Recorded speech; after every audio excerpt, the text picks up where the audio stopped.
Hello, Mr. Langhorst here.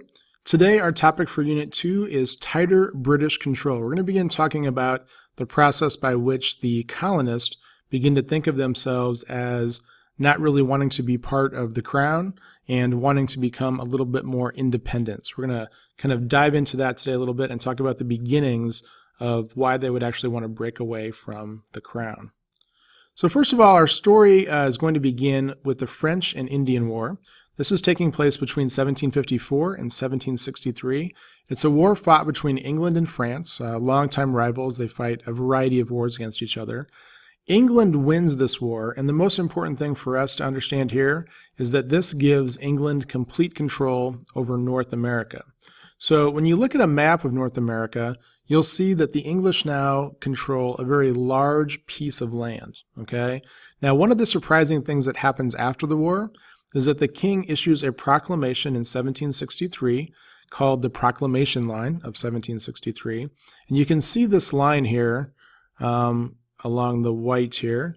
So what happens is the British get all of this land. So if you look on this slide here, they get everything that is shaded green all the way into this area here. Basically everything all the way up to the Mississippi River, okay?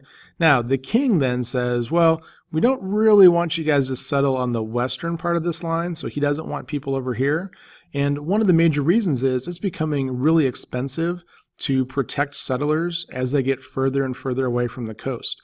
So once you've got people living out here, then the English have to provide forts and soldiers and things so that they don't possibly have another conflict with the French. So to have people out in that area protecting it, it gets very expensive. So this is going to anger quite a few colonists because they have joined the British Army to fight in the French and Indian War, and they see this as very valuable land out here, and they want to be able to settle it. And then as soon as they win the war, the king says, well, we don't really want you to go over that line. So obviously the colonists are upset. They fought the war. They feel like it's, rightly their land. But the British also want to be able to figure out a way to pay for all this stuff too. So a lot of the colonists wanted to claim this new land. Many ignored the law. There's not really like any way they can really secure the Proclamation Line. So there are quite a few colonists that go across the Proclamation Line and settle, but technically they are not supposed to. Now, the British have about 10,000 soldiers that stay back in North America after the French and Indian War, supposedly to enforce the Proclamation Line. So the question here becomes, how is the king going to pay to have all of these troops? So anytime you have troops doing things, whether it's today or back in colonial times, that gets very expensive. So how are they going to pay for this? Well, one thing the king does that feels that will kind of save them a little bit of money is called the Quartering Act. This happens in 1765. It requires colonists to house or quarter British soldiers. And since this is going to mean they don't have to pay for them, the colonists are supposed to provide this for them, they'll be saving England money.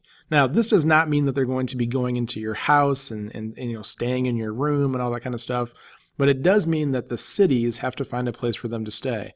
Could be public warehouses, different pieces of property that the city owns.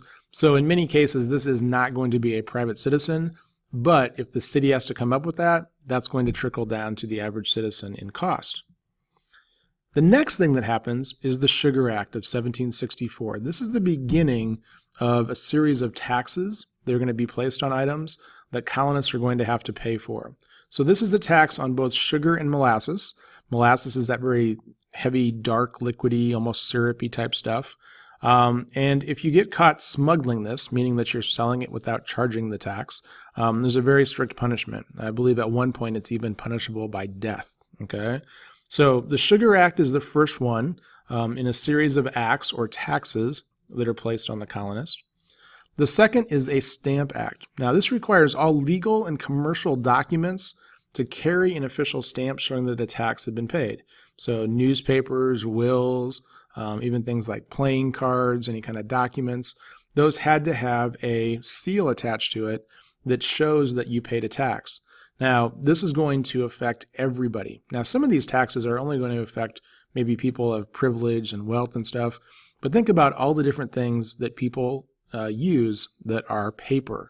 This is going to affect almost everybody. You also had to pay for it in gold and silver, which is something that's going to be harder and harder to find in the colonies. So this really riles up the colonists. Here's some examples of some of the stamps that they used. Now in 1765, the Stamp Act is issued.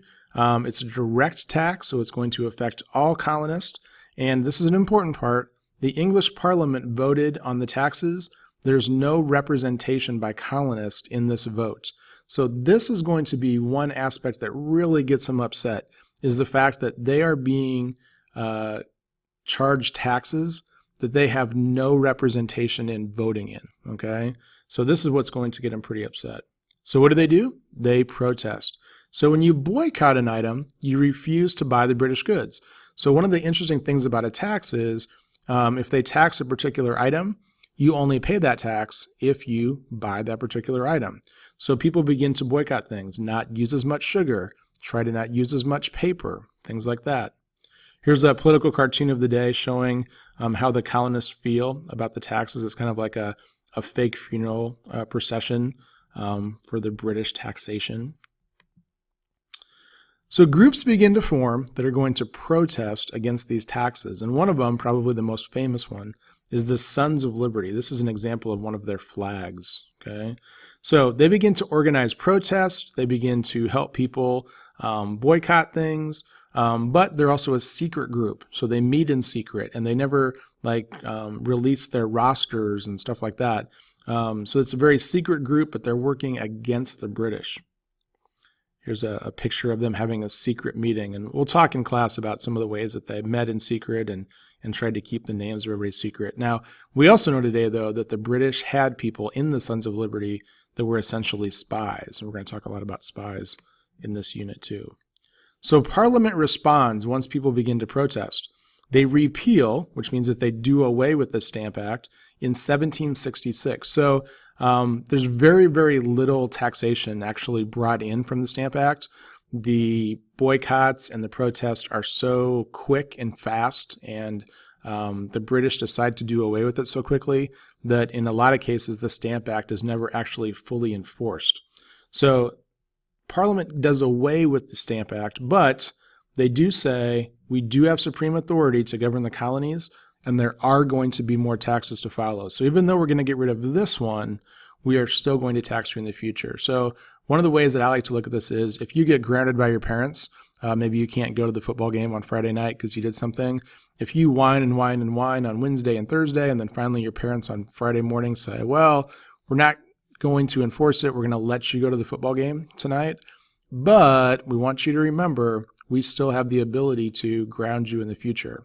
So you're going to think, well, they do, but they also gave in on this. And so we're going to find out what happens on these next couple taxes when the British continue to tax the colonists, but the colonists have now tasted that if they protest, they actually might be able to do away with the tax. So we're going to see how that works out in the next section of notes.